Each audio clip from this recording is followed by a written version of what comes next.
Hello les amis, j'espère que vous allez bien. Prenez un bon café, faites comme moi, installez-vous confortablement puisque je vous emmène aujourd'hui en interview avec Mathieu Péché.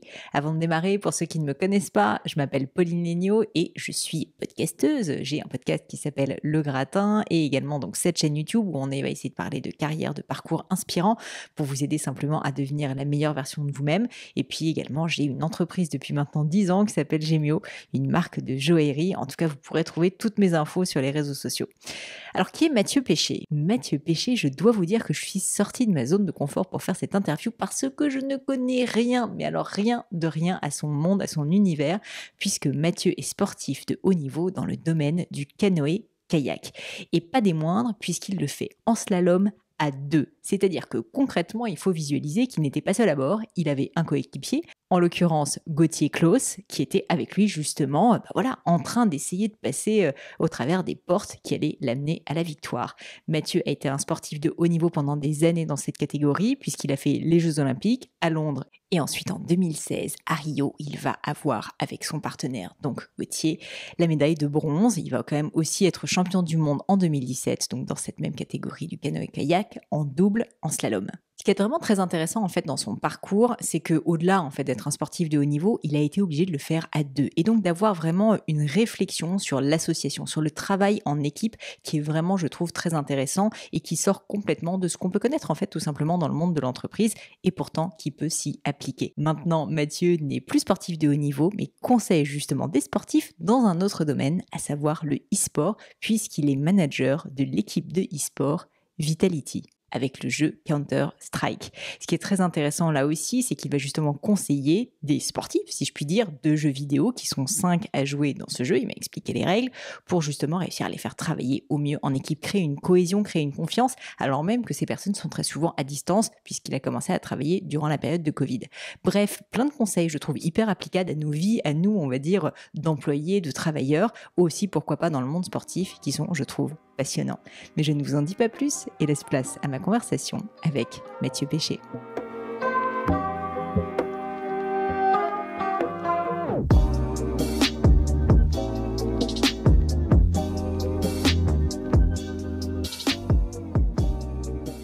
Salut Mathieu, bienvenue sur le gratin. Salut Pauline, mais merci de ton invitation et avec plaisir. Écoute, ça me fait plaisir de t'avoir, même si c'est à distance. Je préfère faire les interviews en vrai, mais tu vois, t'es en Allemagne, moi je suis pas non plus à Paris, donc tu vois, on fait ce qu'on peut et je te remercie d'avoir pris le temps en plus un samedi. Si ça te va Mathieu, je voulais commencer très simplement parce que tu m'expliques ta discipline. La discipline du canoë en slalom parce que du coup moi je me suis renseignée pour préparer cette interview, mais je peux imaginer qu'il y a un certain nombre de personnes qui nous écoutent qui n'en ont peut-être pas entendu parler ou en tout cas qui connaissent pas les règles, et du coup si ça te va je veux bien que tu m'expliques brièvement en quoi consiste le sport et puis peut-être aussi en quoi consistent les épreuves notamment olympiques, tu vois, pour cette discipline. Alors, je vais essayer de banaliser ça au maximum. Donc, donc c'était une ancienne vie, c'est une vie qui est passée, mais je faisais du canoë biplace slalom. Alors, on va commencer par canoë. Donc, il y a généralement, on parle de canoë-kayak, c'est la discipline entière en fait. Sauf que dans le canoë-kayak, il y a du canoë, une embarcation c'est le canoë, notre embarcation c'est le kayak. Alors, dans le canoë, on est à genoux dans le bateau. Okay. On apparente ça aux Indiens. Et le kayak, on est assis dans le bateau et on pagaie des deux côtés. Le canoë, on pagaie que d'un côté. Et le kayak, c'est les Esquimaux. Alors après, biplace, donc ça veut dire qu'on était deux dans le bateau. Je fais toute ma carrière avec un seul et même coéquipier. Et slalom, je pense que les Français ont l'image de tennis Tanguay qui passe entre des portes. Et je vais passer entre des portes sans les toucher. Pas comme au ski de slalom où ils ont le droit de toucher les portes. Nous, si on touchait une porte, enfin une fiche, on appelle ça une fiche, les deux piquets qui pendaient entre lesquels on devait passer, on avait 2 secondes de pénalité sur le temps final, puisqu'on est chronométré du départ jusqu'à la fin. Le but du jeu, c'est d'avoir le meilleur temps et de ne pas toucher de porte. Et donc en plus vous faites ça à deux. Voilà, nous on faisait ça à deux, donc sur le même parcours, sur le même tracé que les monoplaces, donc ce qui était un peu plus difficile, mais bon, on se battait pas contre les monoplaces, mais on se battait contre les biplaces. Et aussi la différence avec le ski, c'est que nous on a un terrain mouvant, c'est-à-dire qu'on était dans une rivière avec des vagues, des rouleaux, etc. Donc c'était difficile à prévoir ce qui allait arriver, mais on essayait de faire au mieux. Et dis-moi, une épreuve en général, ça dure combien de temps? C'est-à-dire qu'un slalom, classiquement, en biplace, c'est quoi? Alors en fait, c'est souvent sur un week-end. Le vendredi, il y avait la phase de qualification. On avait 2 manches pour atteindre le top 15. Et ensuite, le dimanche, il y avait une phase de demi-finale où on avait un shot, c'est-à-dire une descente, un run pour atteindre le top 10. Et ensuite, est arrivée la finale environ 2 heures après, où là, ben, c'était une seule manche en fait et qui décidait de ton classement final. Donc, tu pouvais faire premier de la demi-finale et puis dernier de la finale, ou inversement, tu pouvais passer ric-rac en finale et puis gagner la finale. Ce que je trouve assez dingue dans ce sport, mais tu m'arrêtes, j'y connais rien, et tu m'arrêtes si c'est une bêtise, c'est le fait justement que vous soyez deux. Je trouve ça hyper intéressant parce que je me dis, dans un slalom, tu es hyper concentré sur ta... Moi, j'ai fait beaucoup de ski, donc j'ai fait du ski slalom, il se trouve, et je peux imaginer que tu es là aussi très concentré. Mais le fait d'être à deux, d'avoir un coéquipier qui peut-être anticipe pas le mouvement exactement pareil que toi, enfin, doit nécessiter une coordination énorme. Et je voulais savoir, du coup, premièrement, peut-être comment est-ce qu'on se choisit entre coéquipiers? Et puis justement, si tu peux me parler de cet esprit d'équipe qui est nécessaire dans le cas de cette discipline à deux, justement. Ouais, c'est exactement ça. Avec mon coéquipier, donc Gauthier Claus, on avait je sais pas, enfin, on se connaît depuis qu'on est né en fait. On avait Ah ouais. une symbiose parfaite quoi. Il y a des moments où on n'avait même plus besoin de se parler. On savait ce que l'autre allait faire quoi. Enfin, on avait notre relation à chaque fois. On disait qu'on était un couple, enfin des choses comme ça. Mais en fait, on n'a jamais vraiment trouvé le terme qui pouvait nous caractériser parce que ça allait au-delà de tout ça parce qu'on était à la fois colocataires. On était en cours ensemble, on a fait une école de commerce, on était les deux dans la même classe, enfin on faisait du bateau ensemble, on était aux entraînements tous les jours ensemble. Donc ouais, ça allait encore plus loin. À la fois au début on était potes quand on était mis ensemble au tout début, quand on a commencé à l'âge de 7 ans. Et après on était collègues, après on a tout vécu ensemble. On a vécu la 4e place aux Jeux à Londres, qui était une désillusion pour nous, même si c'était nos premiers Jeux. On a connu des victoires, on a connu plein de choses, donc ça nous a renforcés. Et puis ben, même maintenant, on se voit encore parce qu'on a des projets en commun et on a un profond respect entre nous. Et même maintenant, enfin, c'est tellement facile de travailler ensemble parce que j'arrive tellement à pas anticiper ce qu'il va dire parce que tu sais jamais comment quelqu'un va réagir, mais je connais son fonctionnement et puis voilà, c'est assez naturel entre nous, quoi. Mais après, on se complétait très bien. On a beau avoir eu le même parcours, on n'a pas du tout les mêmes personnalités. Et c'est pour ça qu'on était carrément complémentaires, quoi. Moi, j'étais beaucoup plus fonceur, c'est-à-dire que moi, il fallait tester pour voir, quoi. Lui, il était plus cérébral, c'est-à-dire qu'il avait besoin de réfléchir, de peser le pour et le contre avant d'y aller. Donc des fois, il a pris le lead et donc on utilisait sa méthode et ça a plutôt bien marché. Et des fois, c'est moi qui prenais le lead et ça marchait plutôt pas mal aussi, quoi. C'est marrant que tu dis ça parce que j'allais te poser la question justement sur est-ce qu'il faut, dans ce genre de cas, que vous soyez complètement alignés, que vous soyez pas la même personne, mais tu vois que finalement, je rapproche ça en plus de l'entrepreneuriat, quand tu t'associes avec quelqu'un, tu travailles en fait pour aller dans la même direction, mais est-ce que tu dois avoir finalement plein de valeurs communes, plein de enfin de complémentarité, c'est pas le bon mot, de similitudes, ou au contraire, est-ce qu'il faut que ça soit un peu différent? Et là, je comprends que dans votre cas, c'était plutôt un alignement au niveau de votre volonté, mais par contre des différences au niveau un peu psychologique de personnalité, quoi, tout simplement. Ouais, voilà. Après, sur différentes choses, on se rejoignait, on était carrément sur la même longueur d'onde. Après, ce que je t'ai dit, c'était nos deux traits qui se différencient de la vie, même maintenant, tu vois.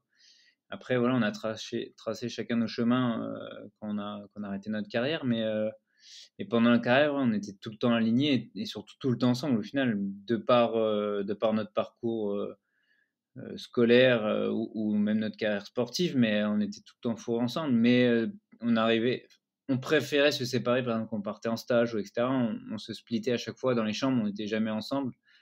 Même on avait des potes au commun, mais on avait aussi des potes chacun de notre côté. Donc on avait aussi notre jardin secret, mais aussi on aimait se retrouver parce que de toute façon on était, enfin ouais, on était collègues, on était des fois, il y a eu des frictions, c'est sûr, comme dans la vie.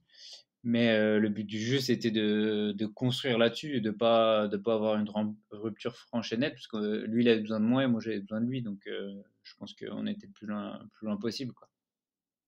On a travaillé intelligemment, je pense. Bah écoute, en tout cas, il semblerait parce que ça vous a quand même plutôt réussi.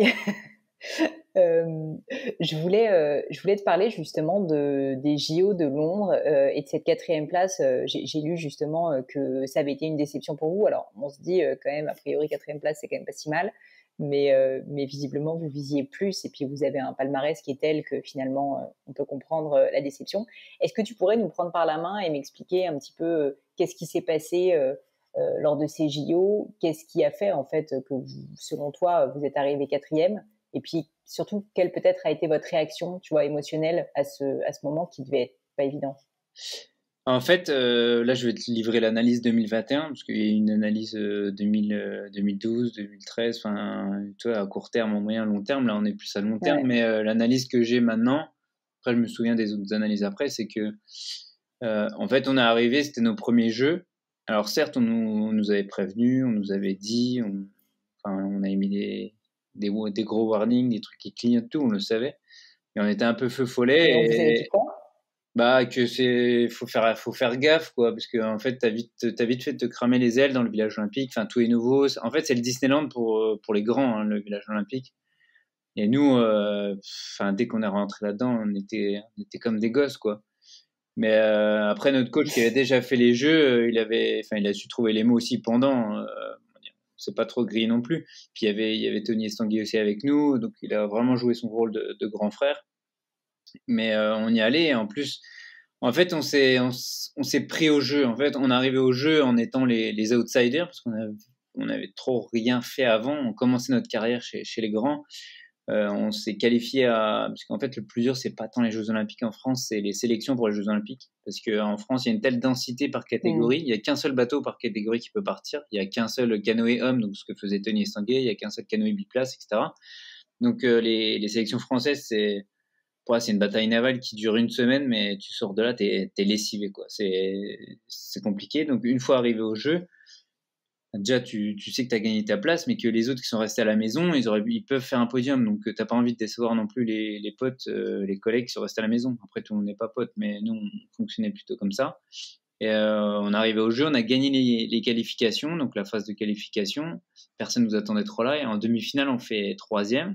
Donc c'est le jour même en fait. Et puis après arrive la finale et on part donc en classement inverse de la demi-finale. Donc quand on part, on était 3e, donc derrière nous il restait 2 bateaux à passer. Et nous on passe, on touche une porte vers le bas du parcours.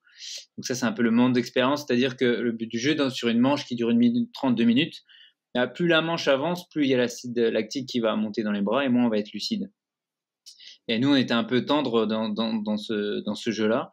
Et on est arrivé en bas, on a touché une porte. Donc physiquement, c'est Gauthier qui la touche, mais mais dans tous les cas, enfin, c'est impossible pour moi de dire c'est lui qui a touché. Enfin, beaucoup de bateaux auraient pu remettre la faute sur l'un des deux en disant tiens, c'est toi qui as touché, tu as fait n'importe quoi, etc. Et bon, nous, c'était ça qui nous a suivi toute notre carrière. C'est le bateau qui fait l'erreur. On gagne ensemble, on perd ensemble. Et du coup, on est arrivé en bas, 2e, et il restait 2 bateaux derrière nous, et les 2 sont passés devant nous. On a fini 4e.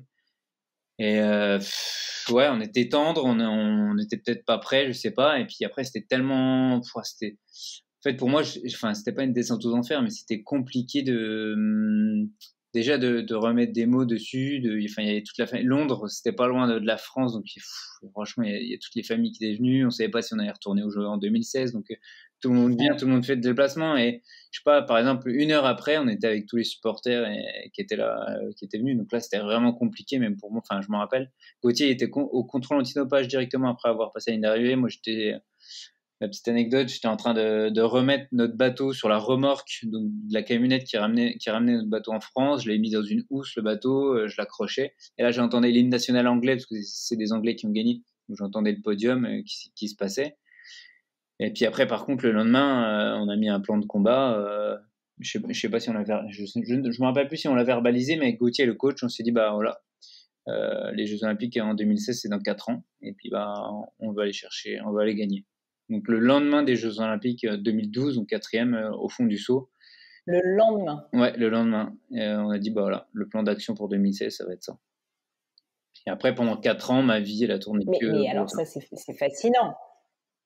Bah, c'est fascinant. En fait, c'était ma mission. Tu vis un échec, t'as pas besoin d'un peu, tu vois, t'as pas besoin à un moment donné c'est même pas de te reposer, mais tu vois, psychologiquement, d'accuser le coup avant de te dire, ou est-ce qu'au contraire, le fait de te refixer un nouvel objectif t'a fait sortir de la torpeur?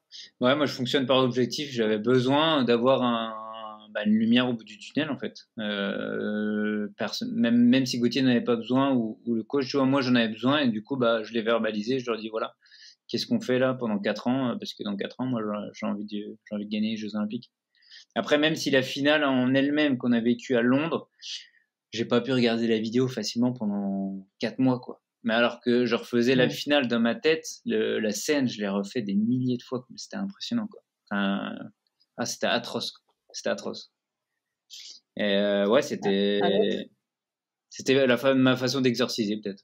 Un autre élément que je trouve hyper intéressant de ce que tu décrivais, c'est le fait que tu n'aies pas porté le blâme sur Gauthier et que finalement tu dis, nous, en fait, qu'on perde ou qu'on gagne, c'est l'équipe qui perd ou qui gagne. Et ça, je pense que tu as identifié que c'était une des clés de votre succès, mais je trouve ça assez fascinant parce qu'on a toujours un peu tendance chacun à trouver des excuses, à, tu vois, reporter la faute sur autrui quand on réussit pas quelque chose, quand on n'atteint pas un objectif.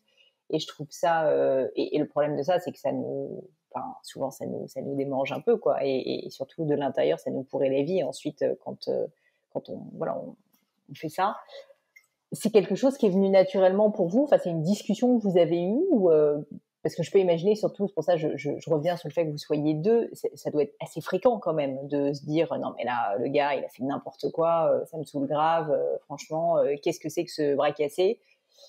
Et rester solide, rester aligné dans ce genre de cas, ça doit demander une sacrée force mentale.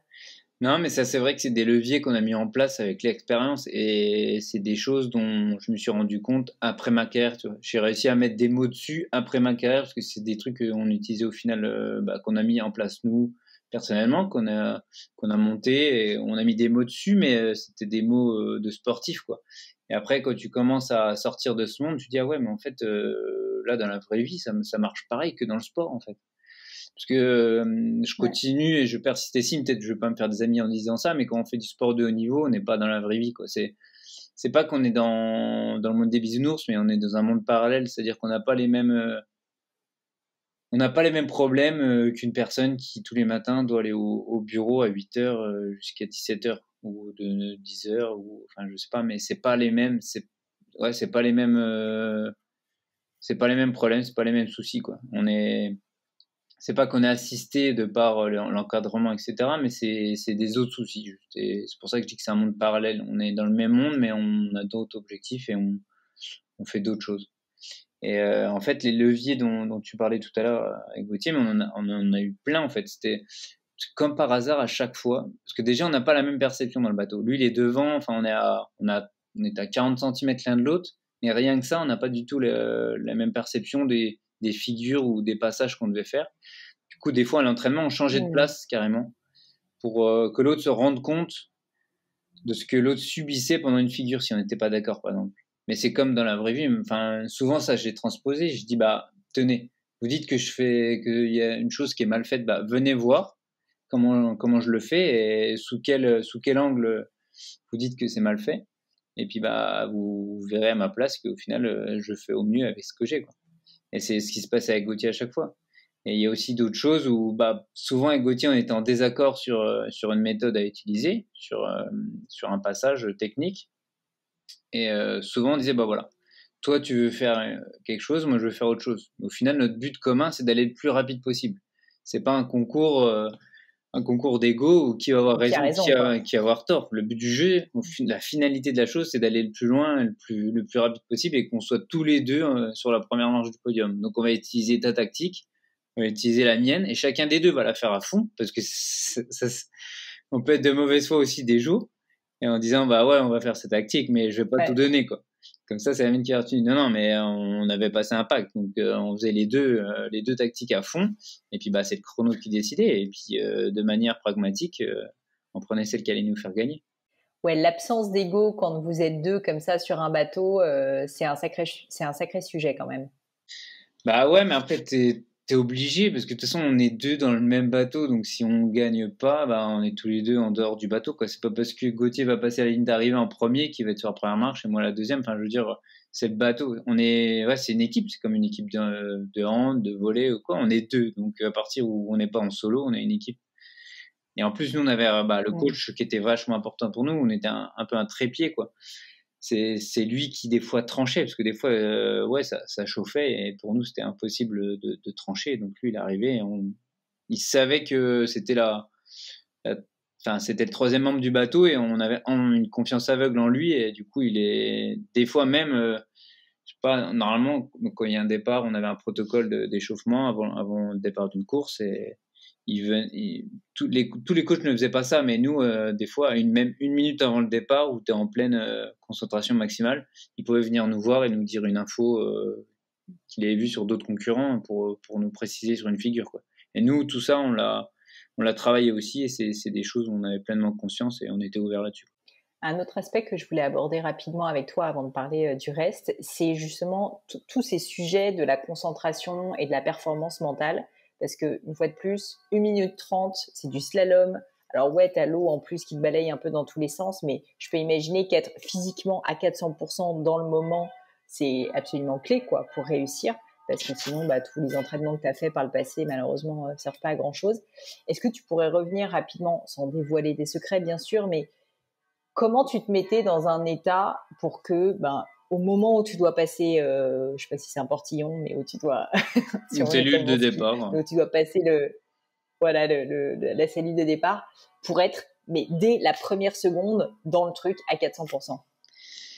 En fait, c'est pareil, c'est quelque chose qui se travaille, et c'est après il y a deux choses. Il y a être prêt le jour J, et donc ça c'est un peu ce qui nous animait avec Gauthier. On a eu beaucoup de concurrents ou de potes qui étaient les champions de l'entraînement, c'est-à-dire que à l'entraînement, les mecs ils nous tapaient tout le temps, quoi. Et nous on en avait marre, quoi. Et des fois nous c'était l'inverse, c'est-à-dire que le coach, il fallait qu'il nous trouve des petits challenges à l'entraînement pour qu'on se dépasse.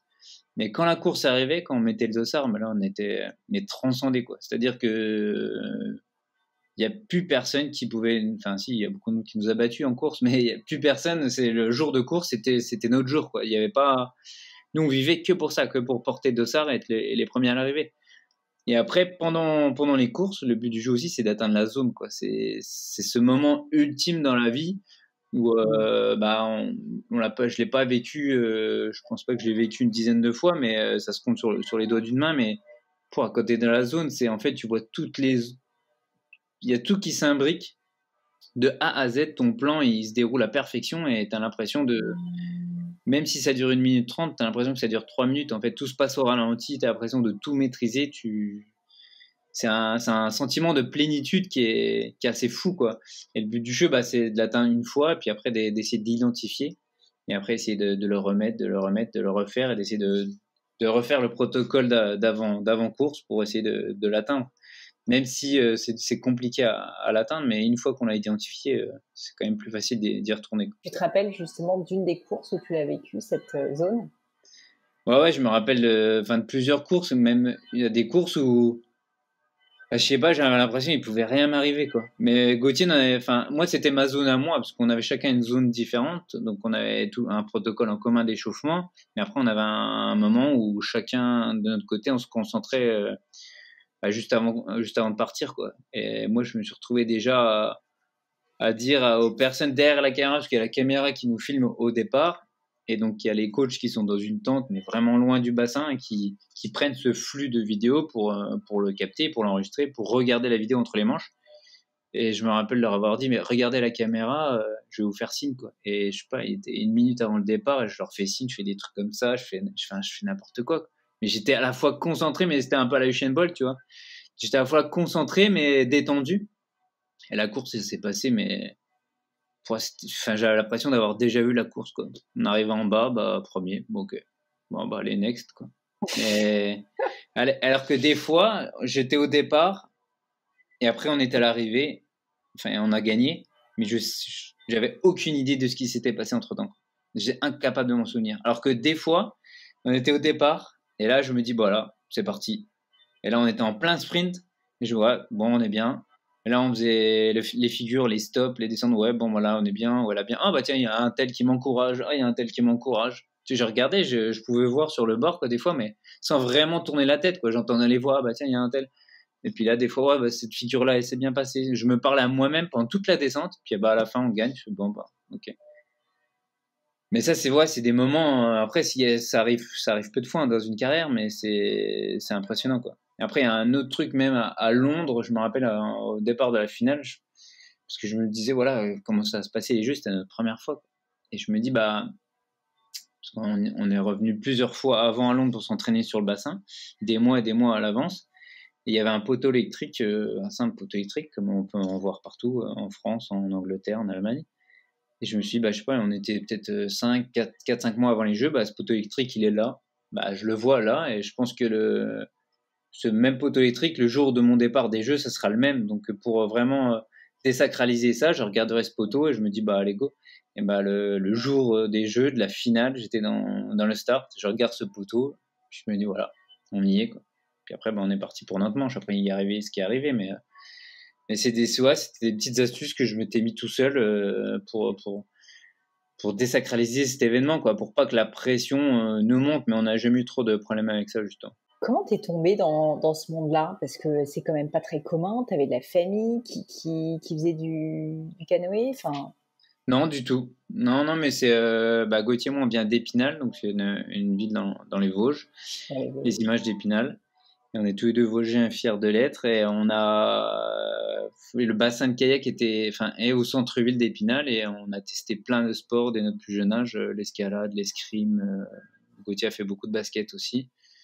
Judo aussi, on a fait ensemble. Et puis, le jour de mes 7 ans, il m'a appelé, il m'a dit, ouais, j'ai testé un truc qui s'appelle du kayak, viens voir et tout. J'y suis allé, j'étais pas sûr de rester, parce que quand t'es jeune, tu subis la vie, quoi. Le courant est plus fort que toi, le bateau est trop gros, la pagaie c'est trop dur, mais on a résisté un hiver vosgien sur l'eau, et du coup, après, on était mordus. 7 ans, quoi. Tu commences à 7 ans. Et tu continues à en faire, à t'entraîner régulièrement. Enfin, j'aimerais comprendre, tu vois, finalement, à quel moment tu décides d'en faire un métier, ce qui a quand même été le cas. Parce que une fois de plus, il y a une différence entre, tu vois, tu t'éclates avec un copain sur l'eau, et puis ensuite tu vas t'entraîner quasiment tous les jours que Dieu fait, et puis t'en fais un job, quoi. Alors nous, on n'a jamais été professionnels, c'est resté amateur de par son statut, parce qu'on était obligé de travailler à côté. Mais en fait, on a eu des résultats assez tôt. Enfin, heureusement, ouais, je sais pas si c'est heureusement ou pas, mais en cadet, on était sélectionné en équipe de France junior. Donc à 16 ans, on était en équipe de France, et depuis, on l'a jamais quitté, quoi. Donc, et après, en junior 1, on fait champion d'Europe junior, donc c'est moins de 18 ans. Après, on redouble l'année qui suivait, donc on est double champion d'Europe déjà, et après, on arrive dans les strates supérieures, quoi, moins de 23 ans. Donc, t'arrives, tu as 20 ans. Donc, tu passes 4 ans là-dedans.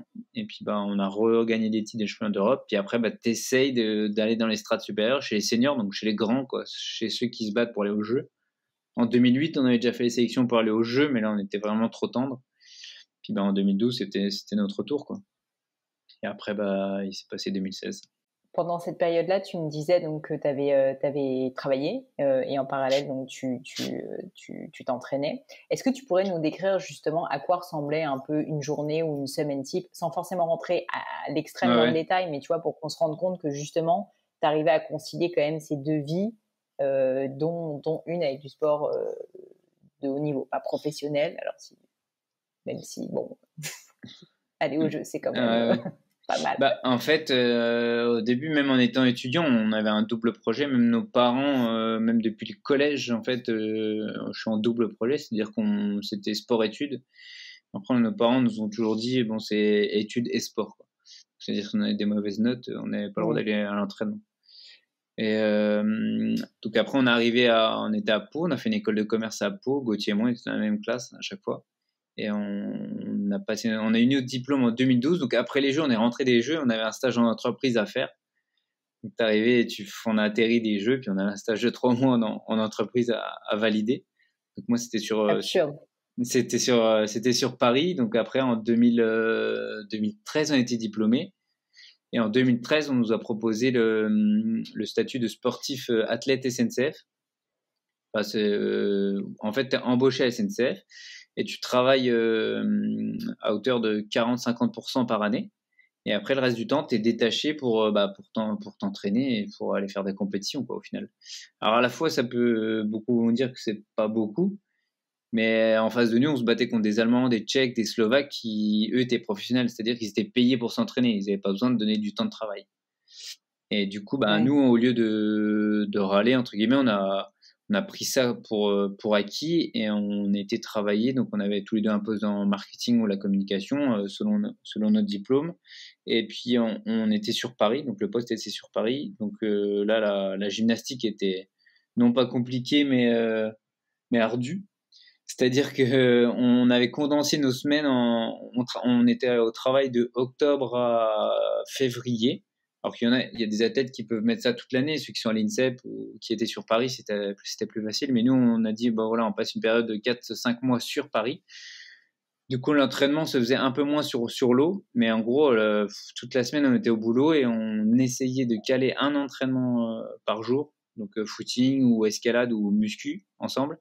Et à partir du jeudi soir, on quittait le travail, on prenait le train, on rentrait dans les Vosges. Et vendredi, samedi, dimanche, on plaçait au moins 6 entraînements de bateau en fait pour récupérer le retard de la semaine. Et le dimanche soir, on avait le train, le direct de 18h07 qui nous emmenait à Paris et à 20h35 on était à Paris et puis le lendemain matin au boulot et puis rebelote pendant 5 mois. En fait, on s'y accommode en fait.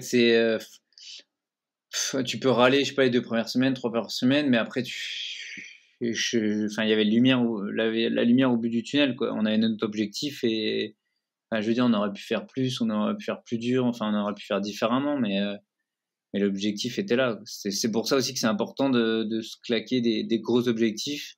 Mais après, on avait aussi des objectifs intermédiaires, c'est-à-dire que on savait qu'en quittant le taf, en ayant fait notre période de travail à SNCF jusqu'à février, après on partait en Australie ou à Dubaï s'entraîner au chaud, c'est-à-dire pour reprendre contact vraiment avec la pagaie et d'enchaîner des heures et des heures d'entraînement. C'était quoi le max d'heures d'entraînement que vous puissiez faire sur l'eau? Ça, c'est les max d'heures, je pense qu'on les a fait en Australie. Parce que ça fait rêver, à chaque fois, ça faisait rêver tout le monde. Ouais, vous allez en Australie, vous avez de la chance, mais on y allait là-bas, mais on charbonnait. Mais les matins, on se levait souvent. On faisait les séances, en fait, là-bas, elles sont très tôt parce qu'il fait très chaud l'après-midi. Donc, des fois, c'était à 6 heures du mat ou des fois même à 5 heures. Donc, on allait sur l'eau. À 8 heures, on a déjà fait une séance. Après, on en retournait en faire une en fin de matinée. Et puis après, juste en soirée, quoi, dès qu'il faisait un peu moins chaud. Donc, c'était 3 séances par jour. On avait qu'un jour de repos, c'était le dimanche. Et puis après, le reste de la semaine, on charbonnait. Parce que, en fait, c'était ces instants d'entraînement, cette période d'entraînement qui allait découler toutes les perfs de la suite de l'année, quoi. Donc, on savait qu'on pouvait pas y couper et ça servait à rien de tricher, quoi. De toute façon, si on trichait, Ouais, tu passes quasiment 7 heures sur l'eau, quoi, par jour.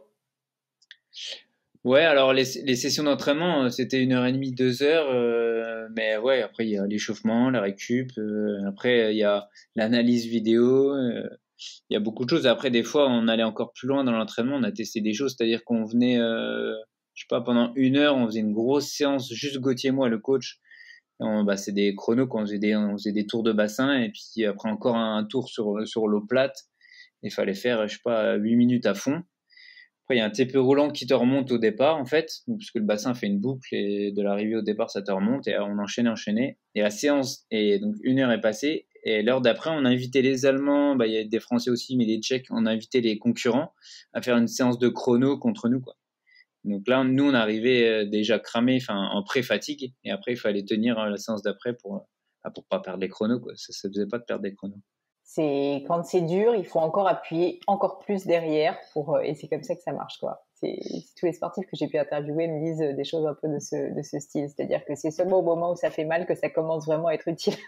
Ouais, après ça, c'est des phrases qu'on entend beaucoup, mais on n'a rien sans rien, et puis on peut pas tricher, parce que si on triche, on se voile la face, et puis après, la fin d'une course qu'on n'a pas gagné ou on perd, on va sortir des excuses, mais fallait aller s'entraîner ou s'entraîner plus dur, et puis c'est tout.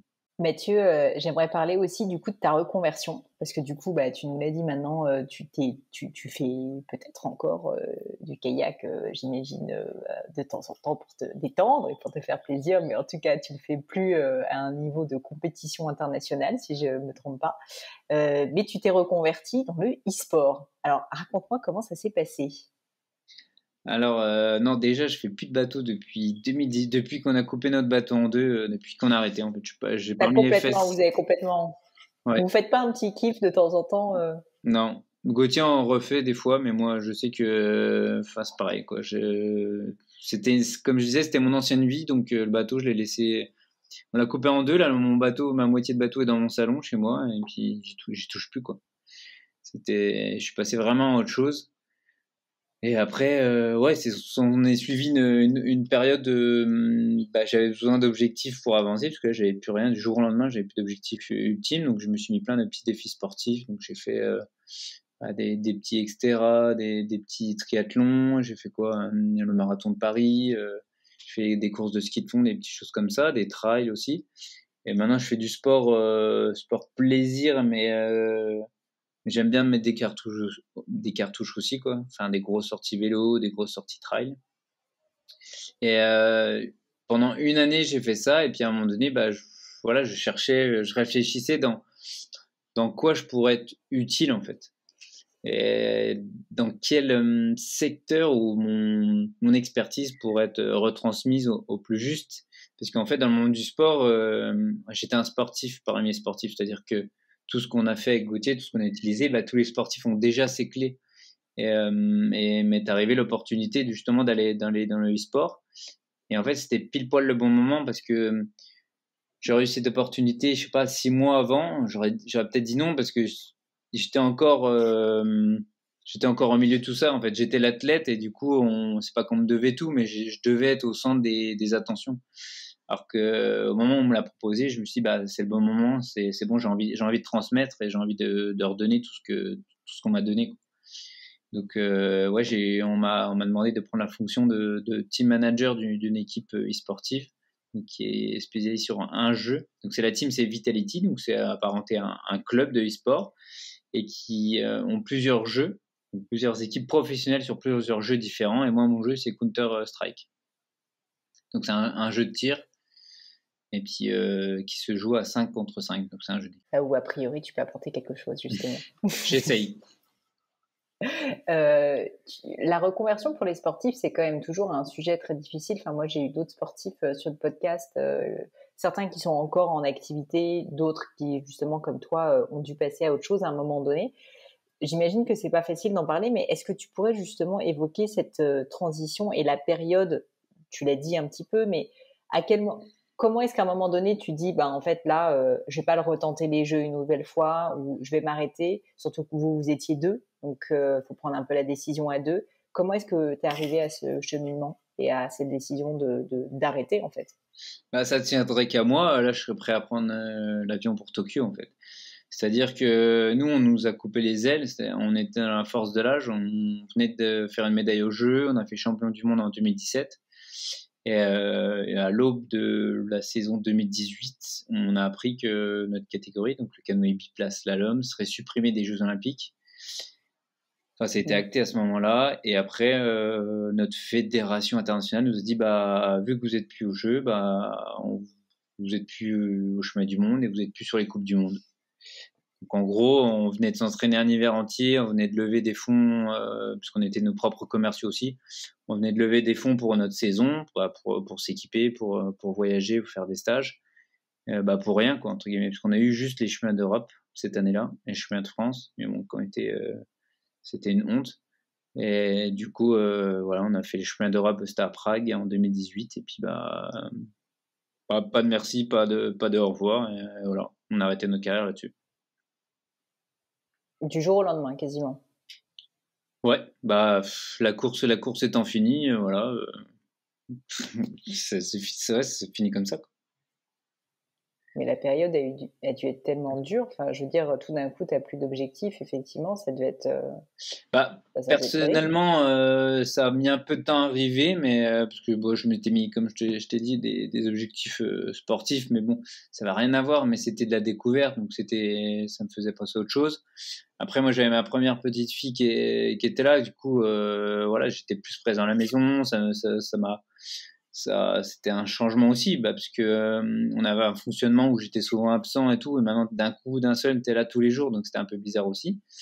Mais ouais, le bousculement, enfin, ou je sais pas comment appeler ça, le choc ou bien l'atterrissage, en fait, ça s'est passé hiver 2018 où, ouais, enfin, physiquement, j'ai fait des choses bizarres, quoi. Je suis resté alité pendant une semaine, j'ai fini aux urgences, enfin.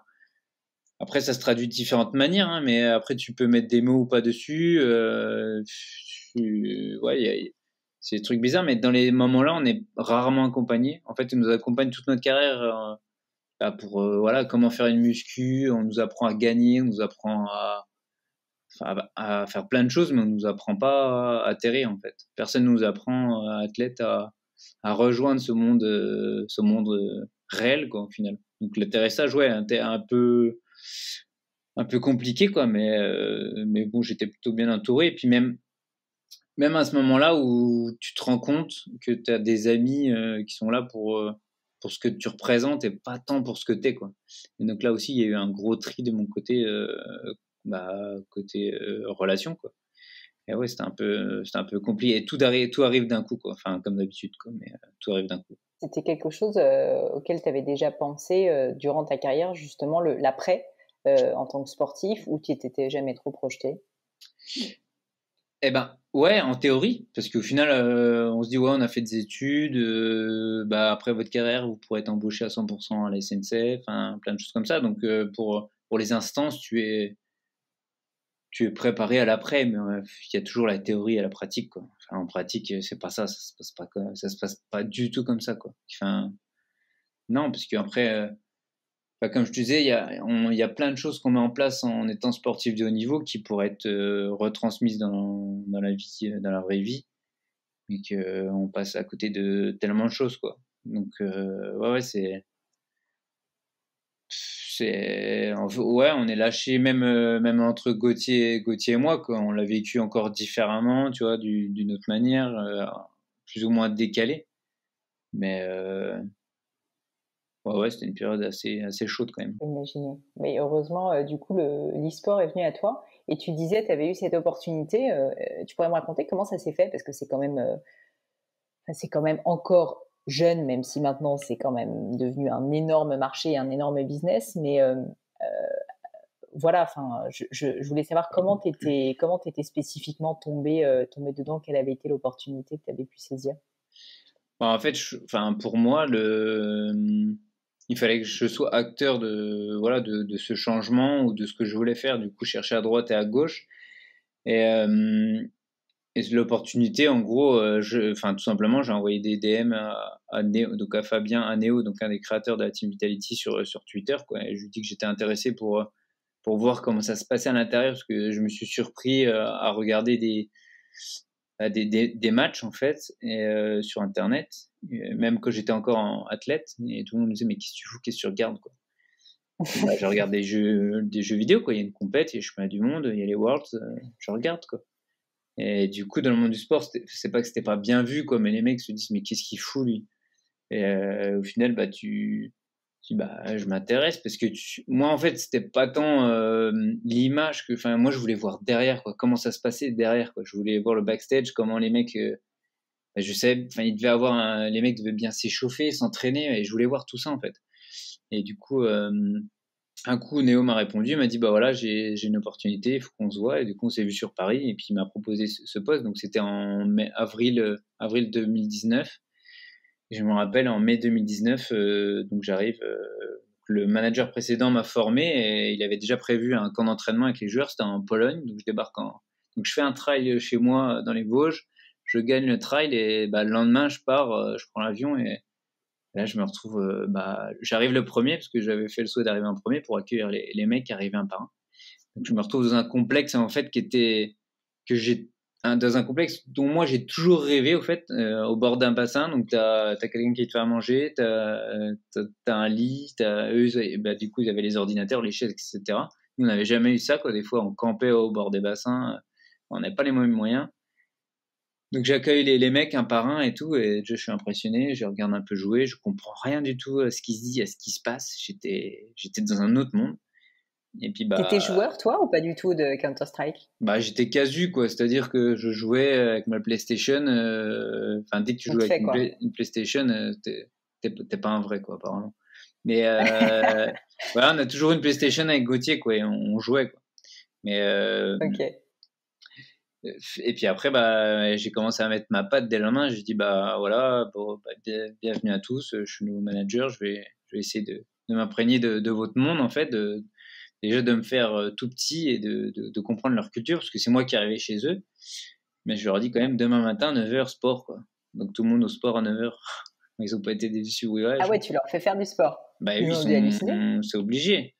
Mais en fait, c'est ce pourquoi j'étais engagé, c'est pour amener ce cadre justement qu'ils n'avaient pas. Et c'est pour amener ce que nous, en tant que sportifs traditionnels, on apprend en étant tout jeune qu'eux n'apprennent pas et qui seulement arrivent en fait. En fait, il y a eu des précédents avec une autre équipe et un manager de la performance qui s'appelle Casper, et qui était ancien gardien de but de handball pour le Danemark, si je dis pas de bêtises. Donc, il s'occupe de la performance chez Astralis, donc c'est une grosse équipe e-sport.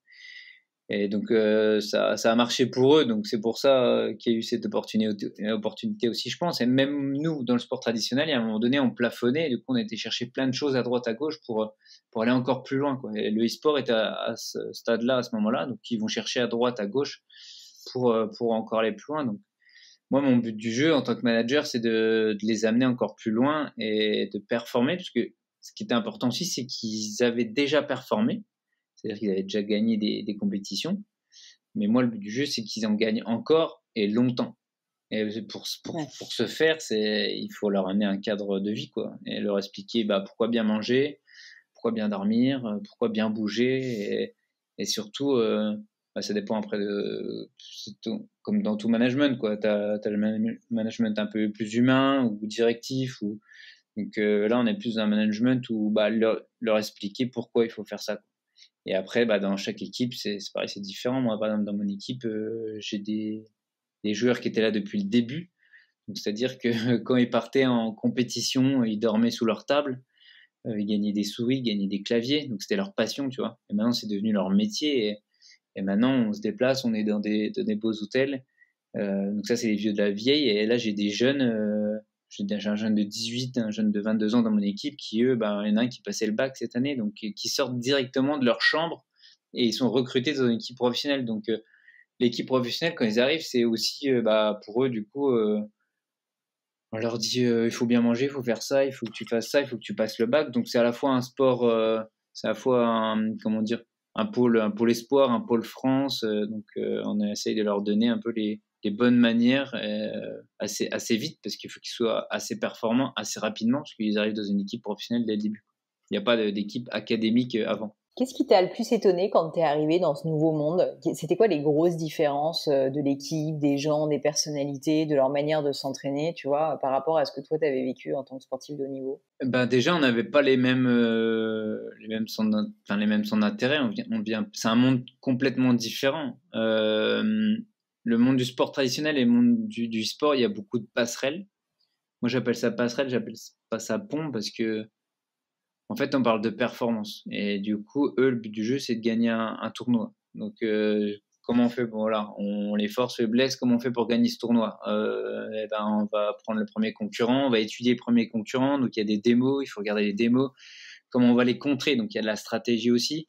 Alors, notre match est à quelle heure? C'est la semaine prochaine à 13h30. Comment on va faire? Donc, à quelle heure on doit manger pour être bon, pour être dans un moment de digestion à ce moment-là? Donc, à quelle heure on se lève? Est-ce qu'on fait un petit réveil musculaire? Et comment on s'échauffe? Comment toi, tu veux t'échauffer? Donc, il y a tous ces petits leviers qu'on retrouve dans le sport traditionnel qu'il y a dans le sport, dans le e-sport. Donc, c'est ça qui est vraiment intéressant. Et à chaque fois, ce qui est pas mal, c'est que ils sont pas contre, en fait. C'est-à-dire qu'au moment je suis arrivé, c'est pas que j'ai mis du poing sur la table, mais Moi, je les ai poussés dans leur retranchement, quoi. Parce que bon, le sport à 9h tous les matins. Pourquoi ils faisaient n'importe quoi? Ils bouffaient. C'était de la caricature un peu de ce qu'on peut Non, non, imaginer. justement, Tu vois, l'équipe. c'était déjà du haut niveau, donc il n'y avait pas du tout cette caricature chips coca. T'es loin, faut vraiment s'enlever de la tête. Parce que maintenant, le e-sport, les équipes pro, c'est plus ça. C'est plus ça et ça sera plus ça. Et on tend enfin, bientôt, s'il faut, ça va dépasser le sport, quoi. Et en France, le système est encore loin de tout ça. Et dans les pays nordiques, même il y a des grosses fanbases aussi au Brésil ou même en Ukraine ou en Russie. Mais on est à des années-lumière de ce qui se fait. Enfin, moi, des fois, j'allais faire mes muscles à chaque fois en descendant dans un hôtel. Il y a une salle de sport. J'allais faire du sport dans les salles. Je voyais les joueurs de chez Astralis qui débarquaient. Enfin, les mecs, ce qu'ils font en muscu ou des choses comme ça, c'est. Je fais, ah ouais, quand même. Ouais, ils sont pas mal, quoi. Donc, ils sont vraiment, eux, c'est ancré depuis qu'ils sont jeunes, quoi. Eux, ils ont pas fait sport-études, mais ils ont fait e-sport et études, je pense, depuis qu'ils sont jeunes. Donc, ils sortent pas de leur chambre, ils sont encadrés dès le plus jeune âge. C'est ça qui nous manque en France, quoi. C'est un encadrement dès le plus jeune âge. Le e-sport, si je me trompe pas, l'une des particularités, c'est que tu es censé être très, très concentré pendant assez longtemps parce que les épreuves, mais je peux dire des bêtises, hein, donc tu m'arrêtes si c'est le cas, c'est en général assez long. Et souvent, l'une des difficultés, c'est de réussir à travailler en équipe sur une période de temps qui est quand même assez importante. Là, dans vos jeux spécifiques, c'est le cas aussi?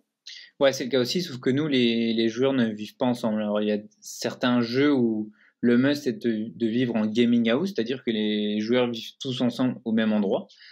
Alors que moi, sur mon jeu, chaque joueur est chez lui. Ils sont tous français, donc à travers toute la France. On se retrouve sur des camps d'entraînement comme on le ferait en sport traditionnel pour s'entraîner ensemble. Parce que c'est bien d'être chacun dans sa chambre et d'être sur un serveur vocal et de s'entendre. Mais physiquement, enfin, il y a beaucoup de choses qui changent physiquement. C'est comme là, on est arrivé, on est en tournoi physique, c'est un des premiers. Mais il y en a qui ont encore pas vécu ça. Les deux jeunes dans l'équipe, c'est la première fois de leur vie qu'ils viennent dans un vrai tournoi physique. Alors que les vieux de la vieille, ils attendaient que ça de retourner parce que ça change, parce que t'es plus derrière l'ordinateur. Et tout ce moment de Covid où il y a des tournois internet, il y a des équipes qui ont émergé parce que les jeunes étaient dans leur chambre, ils tentent plus parce qu'ils sont dans leur chambre, mais alors qu'en LAN, c'est-à-dire en tournoi physique, il y a des équipes qui étaient en haut au moment du Covid et qui vont redescendre parce qu'elles n'auront plus le même niveau. Mais c'est juste psychologique en fait. C'est juste parce qu'elles étaient à ce niveau-là, qu'ils étaient chez eux. C'est rassurant d'être chez soi derrière son ordinateur. Mais là, c'est plus pareil.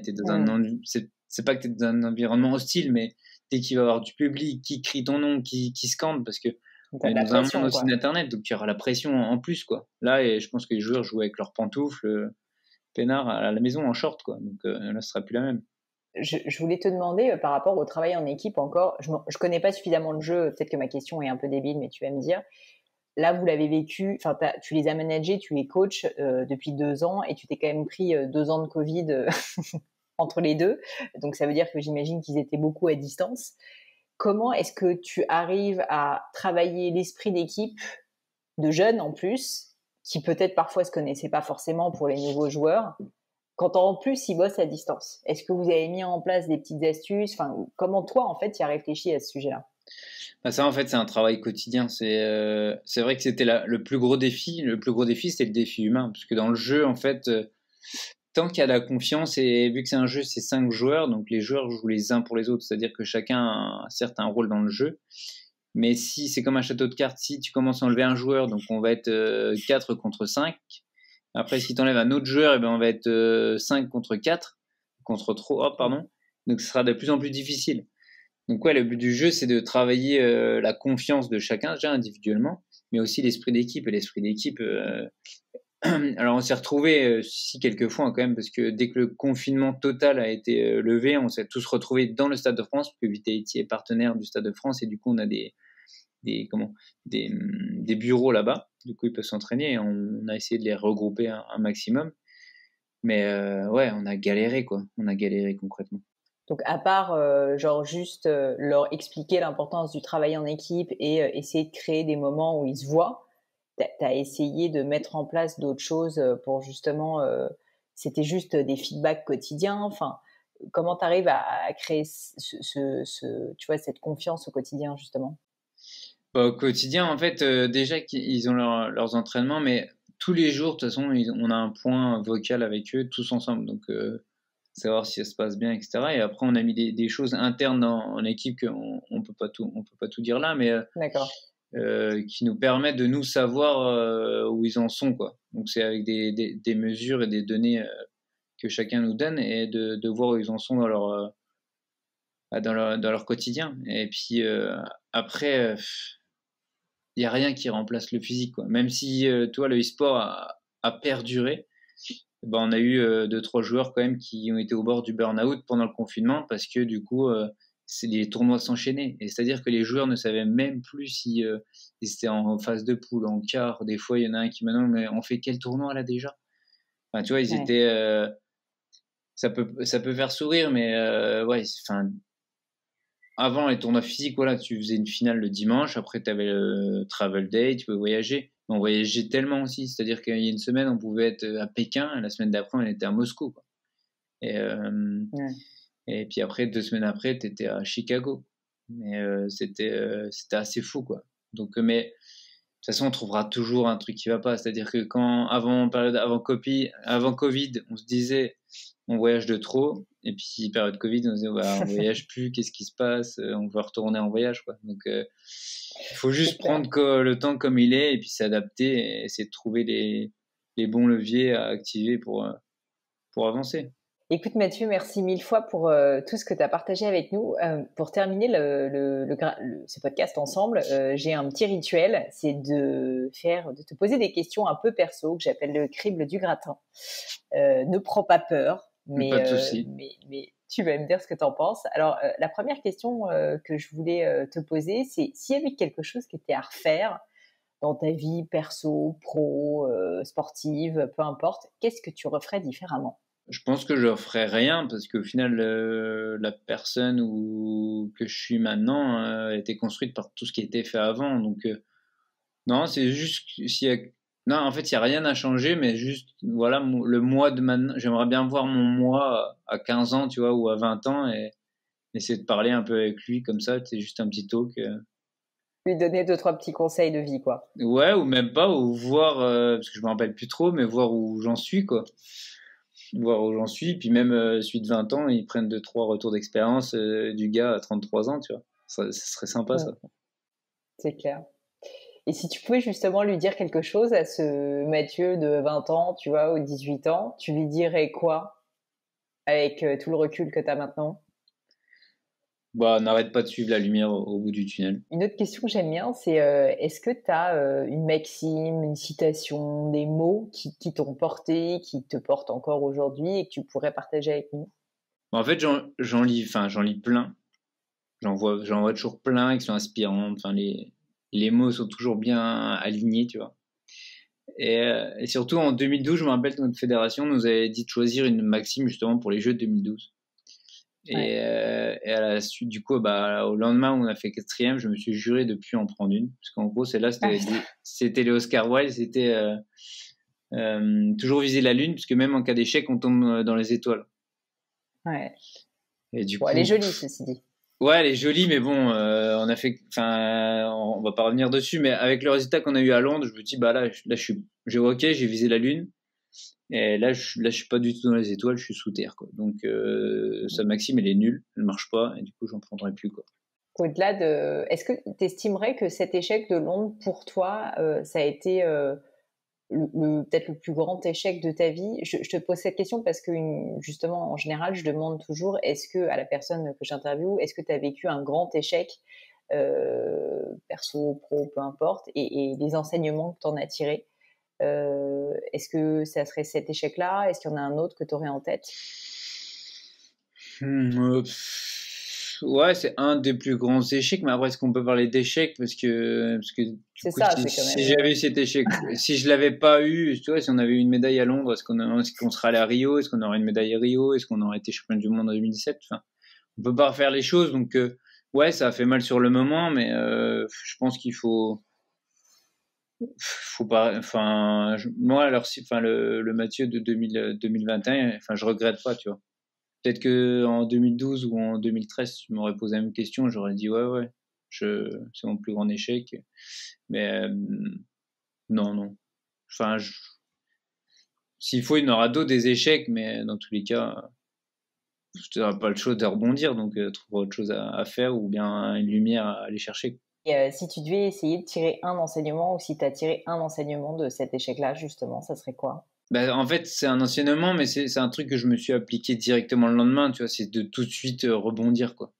Parce que après, il y en a qui ont en fait, je peux le dire facilement parce que c'est mon plus gros, enfin, comme on a dit tout à l'heure, mais c'est un de mes plus gros échecs parce que c'était sportif, mais c'était dans une autre vie et c'était pas la vraie vie pour moi, c'était un monde parallèle, tu vois. Il y en a qui ont des échecs dans la vie de tous les jours, quoi.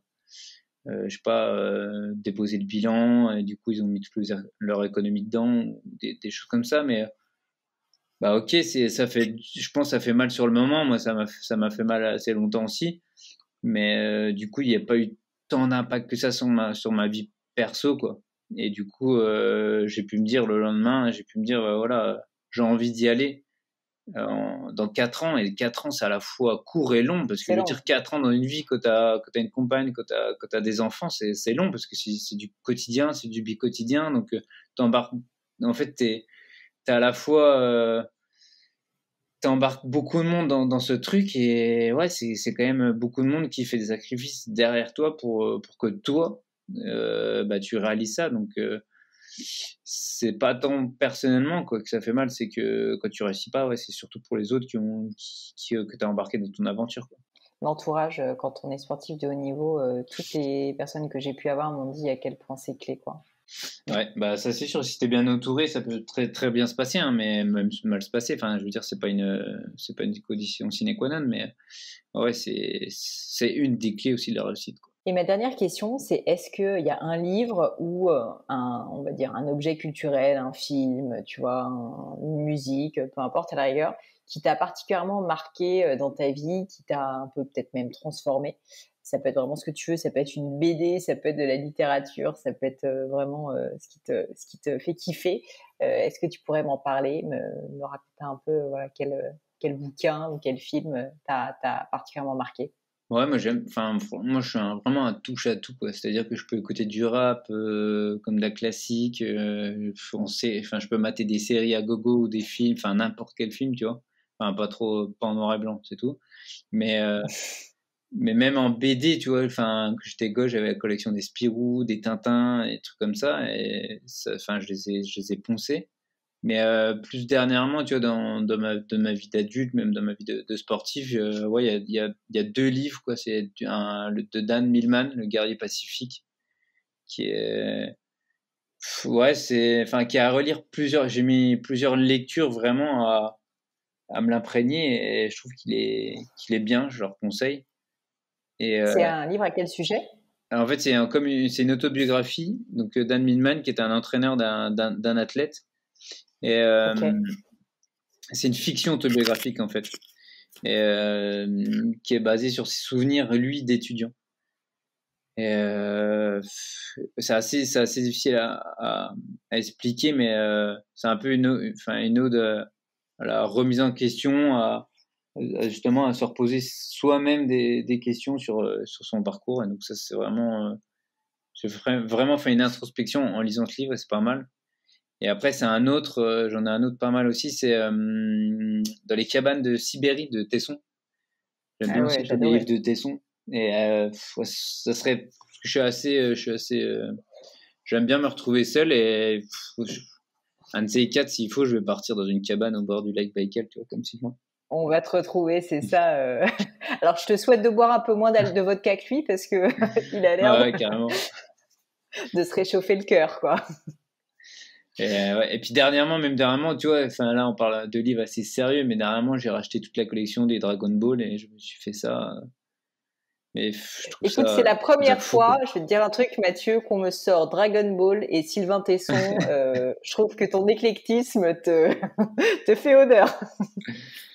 C'est très cool. Bah écoute, je te remercie 1000 fois. Est-ce qu'il y a un dernier mot, un dernier message que tu veux faire passer à l'audience du Gratin, quelque chose que tu pourrais nous dire avant qu'on se quitte, et puis que je te demande où on peut se retrouver aussi, bien sûr. Bah non, juste suivez vos rêves et en fait, enfin tout est possible, tout est réalisable quoi. Ne vous fixez pas de limites et surtout ne laissez dire personne que vous pouvez pas le faire. Merci Mathieu. Si on veut te retrouver, toi, la team Vitali, ça se passe pas mal sur Twitter, non, si je me trompe pas? Ouais, Twitter, Instagram, LinkedIn, Partout. partout. Twitter, Insta, LinkedIn, Mathieu Péché. Je mettrai tout ça dans les notes de l'épisode ainsi que les livres. Tu as éveillé ma curiosité en plus avec le C'est guerrier vrai? pacifique. Donc, Bon bah celui-là il est à ouais, je lire. pense que, je vais me le farcir. En tout cas, je te remercie d'avoir pris le temps un week-end en plus. C'est adorable. Et puis, j'espère à bientôt. Yes, merci à toi.